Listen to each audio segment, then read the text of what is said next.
শ্রাবণের প্রথম সোমবার মানেই ভক্তকুলের কাছে বিশেষ একটা দিন। বাদ পড়লেন না সৃজিত মুখোপাধ্যায়ের বিষ্ণুপ্রিয়াও। সৃজিতের লহগৌরাঙ্গের নামরে ছবির বিষ্ণুপ্রিয়া অলোকানন্দা গুহর কথা বলা হচ্ছে।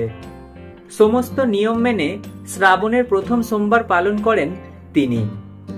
উপোস করে জল ঢালেন মহাদেবের মাথায়।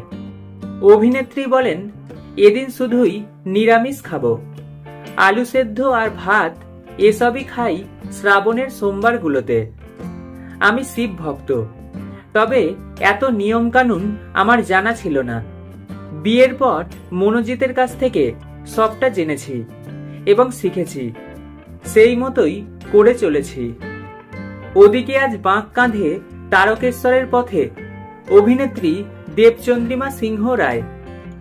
অভিনেত্রী বলেন, আমি হেঁটে হেঁটে শ্যাওড়াফুলি থেকে জল নিয়ে তারকেশ্বর যাচ্ছি বাবার মাথায় জল ঢালতে। আমি আগেও ছোটবেলায় যেতাম, মাঝখানে কিছু বছর বন্ধ হয়ে গিয়েছিল কাজের জন্য আর এদিক ওদিক যাওয়ার জন্য। তো এই বছর আবার যাচ্ছি, তবে উপোস করি না ওভাবে, নিরামিষ খাবার খাই অবশ্যই।